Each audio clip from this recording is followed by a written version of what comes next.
हमारे दूसरा जो प्रेस कॉन्फ्रेंस जो दूसरा पार्ट है वो है हमारा एक अच्छा केस बिचोलियम पुलिस ने with the help of Panaji and Calangute police station एक अच्छा केस क्रैक किया है। पिछले 2 दिनों से अलग अलग पुलिस स्टेशंस में हमको इस तरीके की कंप्लेन आ रही थी कि कुछ लोगों ने उनका एटीएम कार्ड फॉर्ज करके उनका पैसा किसी और एटीएम से निकाला है और दे हैव रिसीव ट्रांजैक्शन का मैसेज कि हमारा आपके अकाउंट से पैसा विड्रॉ हुआ। तो हुआ क्या है कि जैसे हमको एक कंप्लेनेंट ने बताया वासुदेव सावंत ने, तो उनका कहना ये था कि चर्च स्क्वायर बम्बोलिम के पास वो बिचोलिम के पास सम अननोन पर्सन उनके पास आए एसबीआई एटीएम के मशीन के पास में, और उसके बाद उनको under the pretext of helping और guiding the complainant to withdraw the money उनको बोला कि आपकी मदद करेंगे क्योंकि उनके एटीएम में कुछ गड़बड़ी उनको महसूस हुई। तो उनको हेल्प करने के बहाने उनको डिसीव किया और उनका एटीएम का पिन नंबर उन्होंने शायद पढ़ लिया। जो क्रिमिनल थे उन्होंने एटीएम का पिन नंबर पढ़ लिया और उसके बाद उन्होंने बोला कि मेरा एटीएम कार्ड उन्होंने स्वैप कर लिया। उन्होंने मेरे को नकली एटीएम कार्ड दे दिया और मेरा असली एटीएम कार्ड लेके चले गए। और फिर बाद में कंप्लेनेंट ने चेक किया वो एटीएम कार्ड को कोशिश की दोबारा करने का कहीं और जाके, तो वो ऑब्वियसली गलत था वो एटीएम कार्ड, और उनको बाद में मैसेज आया कि आपके अकाउंट से पैसा विड्रॉ हुआ। तो कुछ लोग एटीएम पे खड़े हुए थे, उनको जब हमारा विक्टिम अपना एटीएम कार्ड लेके कोशिश कर रहा था पैसा निकालने की, तो उसको प्रॉब्लम आई कुछ। उन्होंने 2 लोगों ने उनको हेल्प करने की कोशिश की, हेल्प करने के बहाने से उनका एटीएम स्वैप किया और एटीएम का पिन नंबर भी पढ़ दिया। जब वो ट्राई कर रहे थे एटीएम से विड्रॉ करने का तो पिन नंबर भी पढ़ दिया और फिर एटीएम कार्ड भी उनके पास चला गया स्वैप करने के बाद, तो एटीएम का पिन नंबर भी, फिर वो लेके अगले दूसरे एटीएम में जाके उन्होंने पैसा निकाला। और इस तरीके से चीटिंग और थेफ्ट दोनों एक साथ हुए। तो इसमें हमने बिचोलिम में एफआईआर रजिस्टर हुई और बिचोलिम पुलिस ने इनको कंटिन्यूसली ट्रैक किया अपने ह्यूमन इंटेलिजेंस से और सीसीटीवी कैमरास की मदद से और टेक्निकल सोर्सेज से, और ये पूरे गैंग के 2 मेंबर्स को इन्होंने कलंगुट में अरेस्ट किया। तो कंप्लेनेंट जब हमारे पास आया तो उन्होंने एक अपना जो उनके पास एटीएम कार्ड जो था, जो स्वैप करके दूसरा जो फर्जी एटीएम कार्ड उनको दिया, वो भी हमारे सामने प्रोड्यूस किया। वो किसी सैयद घापकर के नाम से था।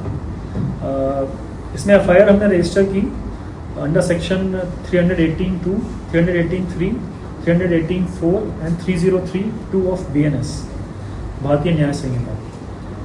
इसमें हमने लोकल इंटेलिजेंस से और सीसीटीवी की मदद से 2 रेंटल बाइक्स आइडेंटिफाई की। जो एटीएम का फुटेज हमको मिला एटीएम के बाहर का, उसमें गाड़ियाँ 2 मोटरसाइकिल दिख रही थी, 2 टू व्हीलर्स दिख रही थी।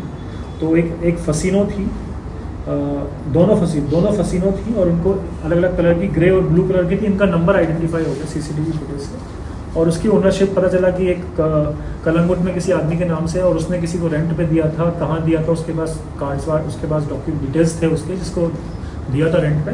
तो उससे इन्होंने होटल, एक प्रेमा होटल करके कलंगुट में, वहाँ पर एक रेड की और ये दोनों अक्यूज को अरेस्ट किया। इन दोनों के नाम है Sanjay Maheshwal son of Prem Singh Maheshwal age 33 years, दूसरा Sonu Kumar son of Om Prakash Kumar age 32 years. ये दोनों हिसार हरियाणा के रहने वाले हैं। तो ये जो इसमें टीम थी उसमें PSI श्रीधर कामत, PSI रश्मीर परब, PC Vishal Parab, PC Dayesh Khandepar and PC Shailesh Dawani. इन्होंने PI बिचोलिम के लीडरशिप में और SDPO बिचोलिम के ओवरऑल सुपरविजन में बहुत अच्छा इन्होंने काम किया। और 27 तारीख को इन्होंने इन दोनों को अरेस्ट किया और दोनों जो मोटरसाइकिल थी वो भी, दोनों 2 व्हीलर्स को भी अटैच किया। तो इसमें रिकवरी हमको क्या मिली है कि एक जो एटीएम कार्ड, जो ओरिजिनल एटीएम कार्ड था वासुदेव सावंत को, वो मिला है एक अक्यूज से। टोटल 41 एटीएम कार्ड्स मिले हैं दोनों अक्यूज से मिला के, 41 एटीएम कार्ड। तो एटलीस्ट 41 इंसिडेंट पहले कर चुके हैं। तो 41 एटीएम कार्ड किसी और के लेके आए हैं ये लोग, और वो हम देखेंगे कहाँ कहाँ कनेक्ट होते हैं। तो 41 एटीएम कार्ड्स मिले हैं। कैश मिला है लगभग 14,000 के लगभग कैश मिला है। 14,000 और इनके कपड़े भी, चूँकि सीसीटीवी फुटेज में कपड़े भी दिखाई दे रहे थे, तो वो हमने उसको सीज कर दिया है। और 2 अक्यूज दोनों से मिला के टोटल मैंने आपको रिकवरी बताई है। अब इसमें ये चीज़ समझ में आ रही है कि ये इन्होंने लगभग 100 से ज़्यादा इस तरीके की इंसिडेंट की है। मल्टीपल FIRs इन पर रजिस्टर्ड है। और ये गैंग जो है 21 तारीख को हरियाणा से निकला था, 21 जून को। उसके बाद हरियाणा से इंदौर गया, इंदौर से महाराष्ट्र में मलकापुर गया, उसके बाद शोलापुर गया, वहाँ से बीजापुर के बाद मापसा आया 25 तारीख। मापसा में भी ऐसे 3 इंसिडेंट, 3 वारदातें इन्होंने की हैं। बिचौलियों में एक की है, फिर एक पणजी में भी। पणजी वाली पे FIR रजिस्टर हो गई है अभी, तो अभी ऑलरेडी 2 FIR रजिस्टर्ड हमारे यहाँ हो चुकी हैं, और भी हम माफसा में FIR रजिस्टर करेंगे। तो इन दो अभी बिचौलियों के केस में अरेस्ट किया है, फिर पणजी के केस में भी इसको, इन दोनों को अरेस्ट किया जाएगा। तो लगभग 100 से ज़्यादा केसेस इनके ऊपर हो सकते हैं। Yes, all over India. इन्होंने बताया है कि पिछले 4-5 साल में कैसे कैसे एक्टिव रहे हैं ये लोग।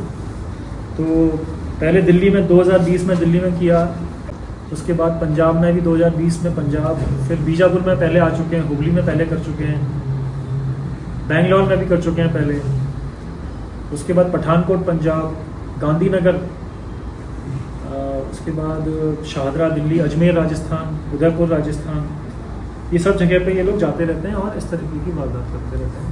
तो अभी हम कोशिश करेंगे कि हमारे यहाँ लंबे से लंबे टाइम तक जेल में रहें, और जितने भी मल्टीपल FIRs हो सकती है हम करेंगे, और सब में इनको अरेस्ट करेंगे और सख्त से सख्त उन पर एक्शन लिया। सर ये दो ही अभी इसमें 3 लोग हैं, उसमें से 2 हमने अरेस्ट कर लिए, तीसरा एब्सकॉन्डिंग है, वहाँ पे पाया नहीं गया, वेट की गई, और उसके बाद वो उसको ढूंढ रहे हैं कंटिन्यूस सर्च। सर कितना अमाउंट था वो साउंड को ये किया? साउंड को 40,000 40,000। Thank you.